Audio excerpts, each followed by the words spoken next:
जन्म से ठीक पहले एक बालक भगवान से कहता है, प्रभु आप मुझे नया जन्म मत दीजिए।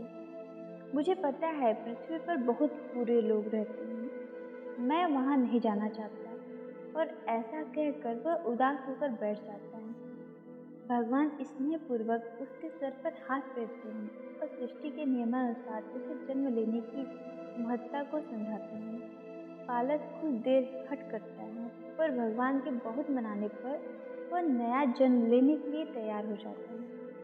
ठीक है प्रभु, अगर आपकी यही इच्छा है कि मैं मृत्यु लोक में जाऊं, तो वही सही। पर जाने से पहले आपको मुझे एक वचन देना होगा। बालक भगवान से कहता है। भगवान, बोलो पुत्र, तुम क्या चाहते हो? बालक, आप वचन दीजिए कि जब तक मैं पृथ्वी पर रहूं, तब तक हर क्षण आप मेरे साथ होंगे। भगवान, अवश्य ऐसा ही होगा। बालक, पर पृथ्वी पर तो आप अदृश्य हो जाते हैं, भला मैं कैसे जानूंगा कि आप मेरे साथ हैं या नहीं?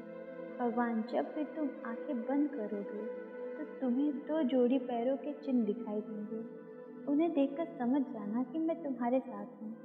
फिर कुछ क्षणों में बालक का जन्म हो जाता है। जन्म के बाद वह सांसारिक बातों में पड़ गया, भगवान से हुए वार्तालाप को भूल जाता है। पर मरते समय उसे इस बात की याद आती है तो वह भगवान के वचन की पुष्टि करना चाहता है। वह आंखें बंद कर अपना जीवन याद करने लगता है।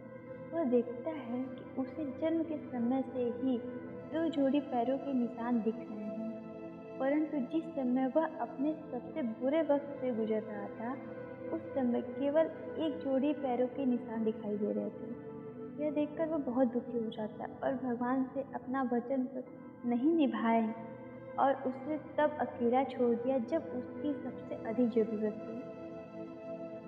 मरने के बाद वह भगवान के समक्ष पहुंचा और उठते हुए बोला, प्रभु आपने तो कहा था कि आप हर समय मेरे साथ रहेंगे, पर मुसीबत के समय मुझे दो की जगह एक ही पैर दिख रहा था।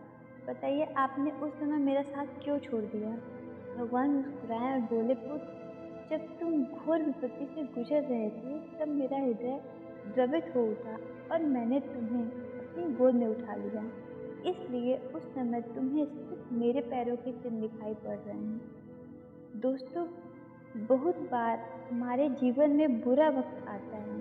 कई बार लगता है कि हमारे साथ बहुत बुरा होने वाला है, पर जब बाद में हम पीछे मुड़कर देखते हैं तो पाते हैं कि हमने जितना सोचा था उतना बुरा नहीं हुआ, क्योंकि शायद यही वह समय है जब ईश्वर हम सबसे ज़्यादा कृपा करते हैं। अनजाने में हम सोचते हैं कि वो तो हमारा साथ नहीं दे रहे हैं, पर हकीकत में वो हमें अपनी गोद में उठाए होते हैं।